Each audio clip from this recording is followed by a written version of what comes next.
নমস্কার বন্ধুরা, job tutorial academy চ্যানেলে সবাইকে স্বাগত জানিয়ে প্রিয় দর্শক বন্ধু, তোমাদের প্রত্যেককে একটা দারুণ আপডেটস দেব। এবার আয়ুষ প্রকল্পের আন্ডারে একাধিক কর্মী নিয়োগ করানো হবে।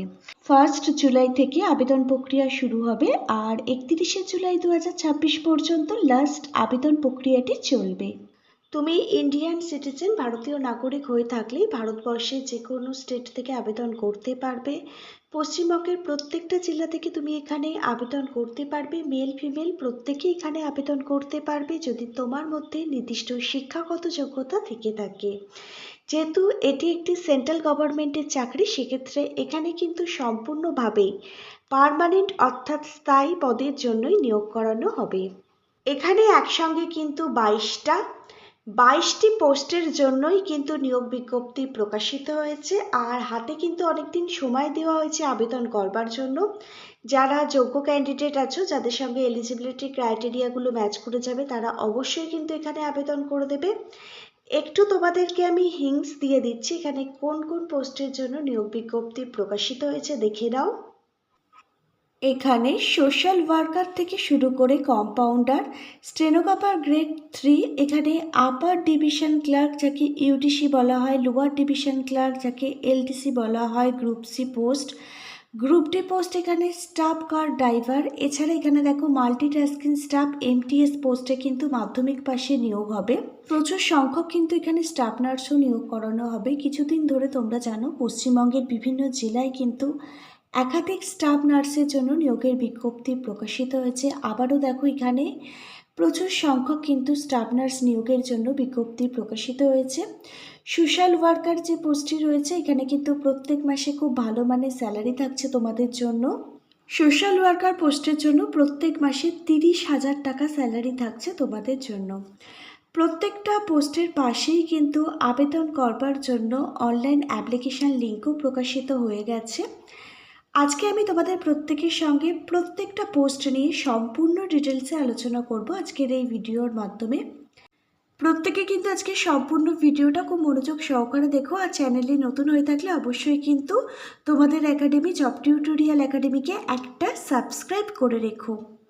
চলো এবার তাহলে আজকের ভিডিওর যে মূল বিষয় সেই বিষয়ে যাওয়া যাক। Central council of research in Unani medicine, ministry of Ayush, government of ইন্ডিয়ার তরফ থেকে কিন্তু এই নোটিশ বিজ্ঞপ্তিটা প্রকাশিত হয়েছে। এটা কিন্তু সেন্ট্রাল গভর্নমেন্টের একটি নিয়োগ বিজ্ঞপ্তি, কেন্দ্রীয় সরকারি চাকরি, যেখানে তোমাদের কিন্তু পুরোপুরিভাবে স্থায়ী পদের জন্যই নিয়োগ করানো হবে। এখানে 23টা পোস্টের জন্যই কিন্তু নিয়োগ বিজ্ঞপ্তি প্রকাশিত হয়েছে। তুমি কিন্তু যে কোনো একটি পোস্টের জন্য আবেদন চাইলে করে দিতেই পারো, কারণ একদম ন্যূনতম শিক্ষাগত যোগ্যতা মাধ্যমিক পাস থেকে এখানে তুমি আবেদন করতে পারবে। এখানে উচ্চ মাধ্যমিক পাস, গ্র্যাজুয়েশন, বিভিন্ন শিক্ষাগত যোগ্যতা অনুযায়ী কিন্তু এখানে বিভিন্ন ধরনের পোস্টগুলো রয়েছে। এখানে কোন কোন পোস্ট রয়েছে দেখো। এখানে রিসার্চ অফিসার, এখানে research officer pathology, research officer physiology, এছাড়া assistant research officer, assistant research officer pharmacology, staff nurse, accounts officer, research assistant, এখানে দেখো investor, medical laboratory technologist, library and information assistant, proof reader, এছাড়াও এখানে Hindi assistant, pharmacist, social worker, radiographer, compounder, stenographer grade 3, upper division clerk UDC, lower division clerk LDC, staff car driver, multitasking staff MTS. এখানে বিভিন্ন পোস্টের জন্যই নিয়োগ বিজ্ঞপ্তি প্রকাশিত হয়েছে। এখানে স্টাফ নার্স পোস্টে নিয়োগ করানো হচ্ছে। এখানে স্টাফ নার্স পোস্টের জন্য প্রত্যেক মাসে 44,900 টাকা থেকে বেতন শুরু হবে। এখানে দেখো 35 বছর বয়স পর্যন্ত তোমরা প্রত্যেকে আবেদন করতে পারবে। আর স্টাফ নার্স পোস্টের জন্য এসেন্সিয়াল কোয়ালিফিকেশান, তুমি যদি বিএসসি নার্সিং কোর্স কমপ্লিট করে থাকো যে কোনো ধরনের রেকগনাইজড ইনস্টিটিউট থেকে বা ইউনিভার্সিটি থেকে আবেদন করতে পারবে স্টাফ নার্স পোস্টের জন্য। অথবা রেগুলার কোর্স হিসাবে তুমি যদি বিএসসি নার্সিং কমপ্লিট করে থাকো রেকগনাইজড ইউনিভার্সিটি অথবা ইনস্টিটিউট থেকে আবেদন করতে পারবে। এছাড়াও পোস্ট বেসিক বিএসসি নার্সিং যদি তুমি কোর্সটা কমপ্লিট করে থাকো যে কোনো ধরনের ইনস্টিটিউট অথবা ইউনিভার্সিটি থেকে, তুমি আবেদন করতে পারবে স্টাফ নার্স পোস্টের জন্য। এবার দেখো পরবর্তী পোস্টটা হচ্ছে আপার ডিভিশন ক্লার্ক। এই আপার ডিভিশন ক্লার্ক যাকে ইউডিসি বলা হয়, এই পোস্টের জন্য পে লেভেল 4 হিসাবে 25,500 টাকা থেকে বেতন শুরু হবে। এটা একটি গ্রুপ সি পোস্ট। এখানে আবেদনকারীর বয়স থাকতে হবে 27 বছরের মধ্যে। আর তোমার যদি যে কোনো ইউনিভার্সিটি থেকে তুমি যদি স্নাতক ডিগ্রি কমপ্লিট করে থাকো আবেদন করতে পারবে। অবশ্যই কিন্তু তোমাকে কম্পিউটার জানতে হবে। পরবর্তী পোস্টটা দেখো লোয়ার ডিভিশন ক্লার্ক এলডিসি। এটি একটি গ্রুপ সি পোস্ট। এখানে পে লেভেল 2 অনুযায়ী প্রত্যেক মাসে 19,900 টাকা থেকে বেতন শুরু হবে। আবেদনকারীর বয়স থাকতে হবে 18 থেকে 27 বছরের মধ্যে। অ্যাজ পার গভর্নমেন্ট রুলস অনুযায়ী রিজার্ভেশন ক্যাটাগরির ক্যান্ডিডেটরা বয়সের ছাড় পাবে। এসেন্সিয়াল কোয়ালিফিকেশান, তুমি যদি উচ্চ মাধ্যমিক পাশ করে থাকো যে কোনো ধরনের স্কুল বোর্ড থেকে তুমি আবেদন করতে পারবে। এটা যেহেতু একটি গ্রুপ সি পোস্ট, তোমাকে কিন্তু টাইপিং জানতে হবে। পার মিনিটে ইংলিশে 35টা শব্দ তোমাকে টাইপিং করতে হবে কম্পিউটারে, অথবা পার মিনিটে 30টা শব্দ কিন্তু তোমাকে হিন্দি কম্পিউটারে টাইপিং করতে হবে। অবশ্যই কিন্তু এখানে তোমাদের কম্পিউটার জানতে হবে, তবেই কিন্তু তুমি আবেদনটি করতে পারবে লোয়ার ডিভিশন ক্লার্ক এলডিসি পোস্টের জন্য। পরবর্তী পোস্টটা দেখো স্টাফ কার ড্রাইভার। এটি একটি গ্রুপ সি পোস্ট। এখানে পে লেভেল 2 অনুযায়ী প্রত্যেক মাসে 19,900 টাকা থেকে বেতন শুরু হবে। বয়স থাকতে হবে 18 থেকে 25 বছরের মধ্যে। এসেন্সিয়াল কোয়ালিফিকেশান, শুধুমাত্র তুমি যদি মাধ্যমিক পাশ করে থাকো, ক্লাস 10 পাশ করে থাকো, যে কোনো ধরনের স্কুল বোর্ড থেকে তুমি আবেদন করতে পারবে। তোমার কিন্তু ভ্যালিড একটি ড্রাইভিং লাইসেন্স থাকতে হবে, সেটা মোটর কার চালানোর জন্য।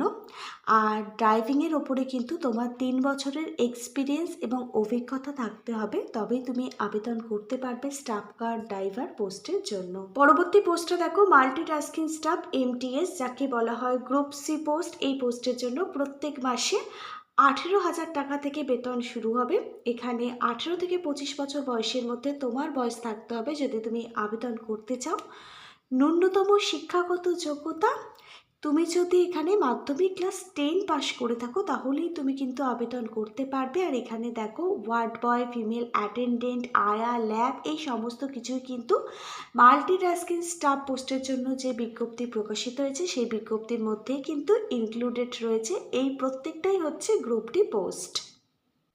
এখানে কম্পাউন্ডার পোস্টে নিয়োগ করানো হচ্ছে। পে লেভেল 4 অনুযায়ী 25,500 টাকা থেকে বেতন শুরু হবে। 28 বছরের মধ্যে বয়স থাকতে হবে। শুধুমাত্র মাধ্যমিক পাশ করে থাকলে তুমি আবেদন করতে পারবে। স্টেনোগ্রাফার গ্রেড 3 পোস্টে নিয়োগ করানো হবে। এখানে গ্রুপ সি লেভেলের একটি পোস্ট। পে লেভেল 4 অনুযায়ী 25,500 টাকা থেকে এখানে বেতন শুরু হচ্ছে। 28 বছরের মধ্যে বয়স থাকতে হবে। শিক্ষাগত যোগ্যতা, শুধুমাত্র ক্লাস 10 পাশ করে থাকলে তুমি আবেদন করতে পারবে। পরবর্তী পোস্টটা দেখো, এখানে ফার্মাসিস্ট পোস্টে নিয়োগ করানো হবে। প্রত্যেক মাসে এখানে 29,200 টাকা পে লেভেল 5 অনুযায়ী বেতন দেওয়া হবে। 18 থেকে 25 বছরের মধ্যে আবেদনকারীর বয়স থাকতে হবে। এখানে 10+2, তুমি যদি উচ্চ মাধ্যমিক পাশ করে থাকো তুমি আবেদন করতে পারবে। এরপর দেখো সোশ্যাল ওয়ার্কার পোস্টে নিয়োগ করানো হচ্ছে। প্রত্যেক মাসে কিন্তু খুব ভালো মানের স্যালারি থাকছে। পে লেভেল 5 অনুযায়ী 29,200 টাকা থেকে বেতন শুরু হবে। বয়স থাকতে হবে 28 বছরের মধ্যে। তবে সোশ্যাল ওয়ার্কার পোস্টে আবেদন করবার জন্য উচ্চতর এডুকেশন কোয়ালিফিকেশান প্রয়োজন। তুমি যদি স্নাতক ডিগ্রি কমপ্লিট করে থাকো যে কোনো ধরনের ইউনিভার্সিটি থেকে যে কোনো সাবজেক্ট নিয়ে তুমি আবেদন করতে পারবে। এছাড়াও যদি তুমি সোশ্যাল ওয়ার্ক নিয়ে ডিপ্লোমা কমপ্লিট করে থাকো যে কোনো ধরনের ইনস্টিটিউট থেকে তুমি আবেদন করতে পারবে, এবং এখানে কিন্তু 1 বছরের অভিজ্ঞতা লাগবে। এখানে গ্রুপ এ পোস্টেও নিয়োগ করানো হচ্ছে। গ্রুপ এ পোস্ট হচ্ছে অফিসিয়াল লেভেলের পোস্ট। এখানে রিসার্চ অফিসার ইউআনি পোস্টে নিয়োগ করানো হচ্ছে, যেখানে পে লেভেল 10 অনুযায়ী প্রত্যেক মাসে 56,100 টাকা থেকে কিন্তু বেতন শুরু হবে। বয়স থাকতে হবে 40 বছরের মধ্যে। এই পোস্টে আবেদন করবার জন্য উচ্চতর এডুকেশন কোয়ালিফিকেশান, তুমি যদি পোস্ট গ্রাজুয়েট ডিগ্রি, এমডি অথবা এমএস নিয়ে পড়াশোনা করে থাকো, মেডিসিন নিয়ে পড়াশোনা করে থাকো, যে কোনো ধরনের ইউনিভার্সিটি থেকে তুমি আবেদন করতে পারবে। যতগুলো পোস্ট নিয়ে সম্ভব আমি আলোচনা করে দিলাম। বাকি পোস্টগুলো জানবার জন্য অবশ্যই কিন্তু তোমাকে আবেদন করবার আগে অফিসিয়ালি যে বিজ্ঞপ্তিটা প্রকাশিত হয়েছে সেটা ভালোভাবে ডাউনলোড করে পড়ে বুঝে তবেই কিন্তু আবেদন করতে হবে। এবার তোমরা এখানে কিভাবে আবেদন করবে দেখিয়ে দিচ্ছি। সম্পূর্ণ আবেদনটি তোমাদের প্রত্যেককে কিন্তু এবারে অনলাইনে করতে হবে। তোমরা প্রত্যেকে অনস্ক্রিনে অফিসিয়াল ওয়েবসাইট দেখতে পাচ্ছ। এই অফিসিয়াল ওয়েবসাইটটি ভিজিট করেই তোমাদের কিন্তু অনলাইনের মাধ্যমে আবেদন প্রক্রিয়া কমপ্লিট করতে হবে। www.ccrum.ayush.gov.in এর অফিসিয়াল ওয়েবসাইট থেকেই কিন্তু তোমাদের আবেদনটি করতে হবে। এখানে কিছু কিছু পোস্ট রয়েছে, যে পোস্টের জন্য কিন্তু তোমাদের রিটেন এক্সামও দিতে হতে পারে। আর অফিসিয়ালি বিজ্ঞপ্তিটার যে অ্যাডভার্টাইজমেন্ট নাম্বার তোমরা প্রত্যেকে কিন্তু অনস্ক্রিনে দেখতে পাচ্ছ। মনে রাখবে এখানে 1 জুলাই 2026 থেকে কিন্তু অনলাইন আবেদন প্রক্রিয়া শুরু হচ্ছে। 31শে জুলাই 2026 পর্যন্ত লাস্ট আবেদন প্রক্রিয়া চলবে। যারা দীর্ঘদিন ধরে একটি রিক্রুটমেন্টের জন্য অপেক্ষা করছিলে, তোমাদের জন্য একটি দারুণ অপরচুনিটি কিন্তু প্রকাশিত হয়েছে। যাদের প্রয়োজন তারা কিন্তু অবশ্যই এখানে আবেদন করে দিও। আজকে তাহলে এখানে এই পর্যন্তই। Hare Krishna, Radhe Radhe, thank you universe, ধন্যবাদ সবাইকে।